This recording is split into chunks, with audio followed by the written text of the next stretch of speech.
the same as it was. I'm gonna throw up the sex in her.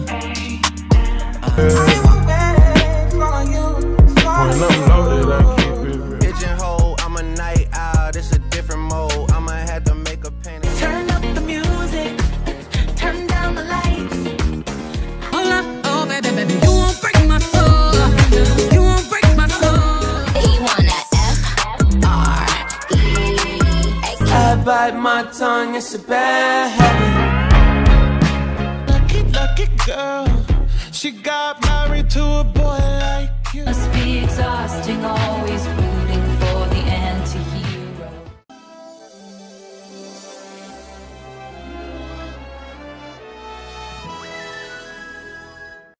Welcome back, ladies and gentlemen. Today I want to rank all the #1 hits of 2022.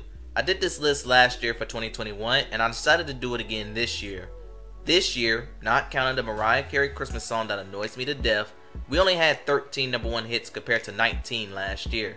This year #1s included a holdover from last year, a Disney song, a song that took over a year to reach the pinnacle, a song with unbelievable longevity, a song with a 2000 sample, a song with the Toxic Fellow, an upbeat summer anthem, a song I actually forgot reached #1, a queen who still hasn't released her visuals for her songs, a song only for the Barbs, a song that's ruining his own career, a song that appeared on my worst list, and a song only for the Swifties. Yeah, you got all that?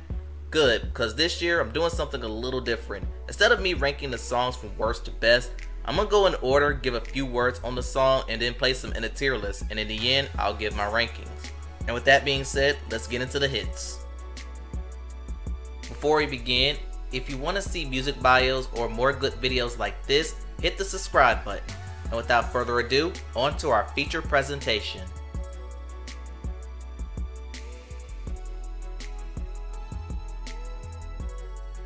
After the Christmas rush of 2021 concluded, 2022 kicked off with Adele returning to #1. Earlier in the year, there was no songs challenging the top as she was solid on sales, streaming, radio, and YouTube. Yes, this is still a good song. I still enjoy it to this day. It will win awards in February. Therefore, to kick off 2022, Easy on Me will go in the excellent tier.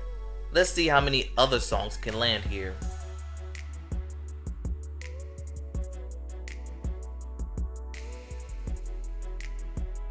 This was the first Disney song to go #1 since A Whole New World by Peabo Bryson and Regina Belle. Kudos to Lin-Manuel Miranda for writing a villain song who wasn't even a villain in the movie. Bruno was just misunderstood. As for the song goes, I enjoyed it initially, especially when they got to Camilo's verse, but over time the 5-year-olds was pushing this song to overplay and that bothered me. As for the tier list, it's good, but I don't think it's excellent, so I'm just gonna settle for the good tier.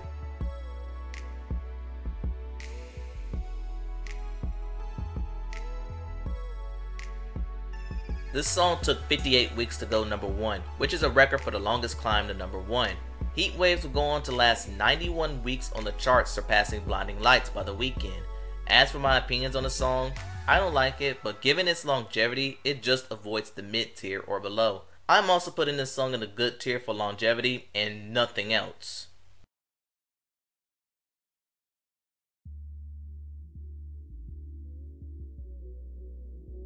As It Was the longest running #1 song of 2022. 15 non-consecutive weeks at #1, surpassing Whitney Houston as a solo artist. Replaced a previous #1 5 times, which is also a record. And it's one of the longest running top 10 hits with 32 weeks and counting. On the other hand, I'm just lukewarm on the song.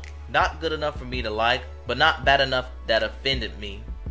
So yeah, for all its achievements, this is excellent.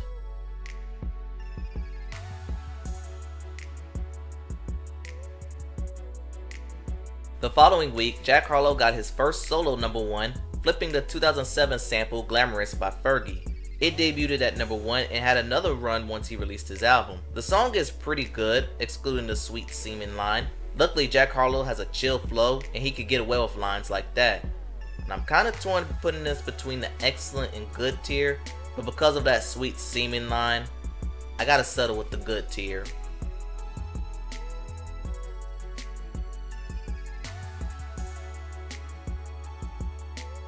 After Future released his album I Never Liked You, he pushed this as the lead-off single, and it debuted at number 1, courtesy of Drake's Namesake. As for the song, I'm torn. While Drake and Future always had good chemistry and Tim supplying the sample from her own song, but I don't know, maybe it's the stain of Future having a number 1 as a lead artist and needing Drake to get there is what bothers me the most. Because of this, I can't call this good, so I'll just place it under mid. And speaking of Drake,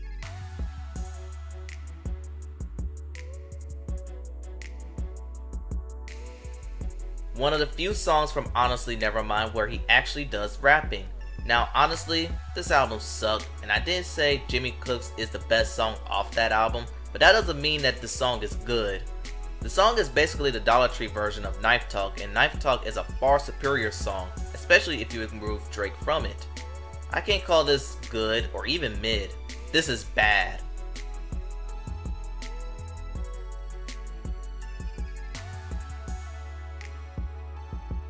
Copy paste everything I said on my top 10 best songs video. This song did everything right to become a hit and go number 1, and I got nothing else to say. This song is excellent. Come at me. Let's move on.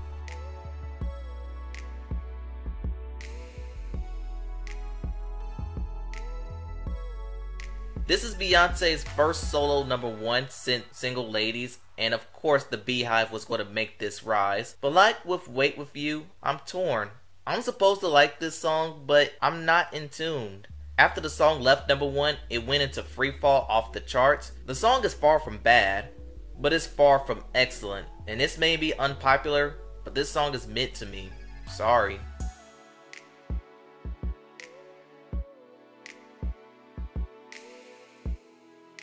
Nicki's first number 1 as a lead artist, but I have similar thoughts about this song and with Break My Soul.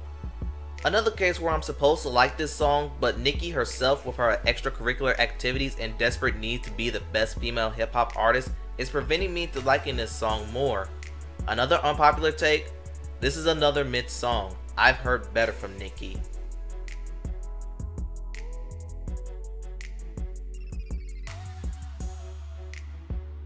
This song came from nowhere. It started off at 100 and then started to rise fast thanks to streaming.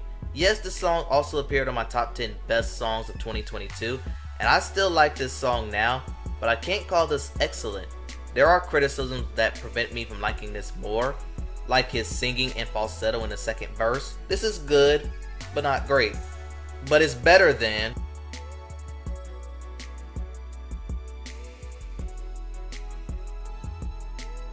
the only song to appear on my worst list. I could ramble on why I dislike this song, but I already said it on said countdown. So yeah, this song is terrible. Sam Smith deserves so much better than this. As for Kim Petras, no comment. Let's just say this song is going in a special tier. Before we continue, if you like what you see, go ahead and hit the like button. Also, don't forget to hit the subscribe button as well. And now, let's continue with the video.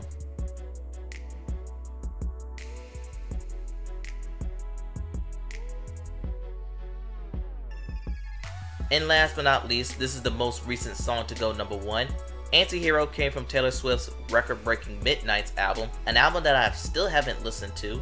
And while I'm not a fan of Taylor Swift the person, Antihero was a fine for what it was trying to accomplish. It became her first number 1 to last multiple weeks since that dreaded Look What You Made Me Do song, and Antihero is far the better song. She did pull a shady sales tactic to prevent Drake from adding another number 1 debut, which is going to cost her the excellent tier, because she didn't need to do that. She's Taylor Allison Swift. Other than that, the song is still good, so let's place it in the good tier. And on that note, that concludes the list. Tell me what y'all think in the comments below. Please like, comment, and subscribe to the channel. Thanks for watching, and I'll see you next time.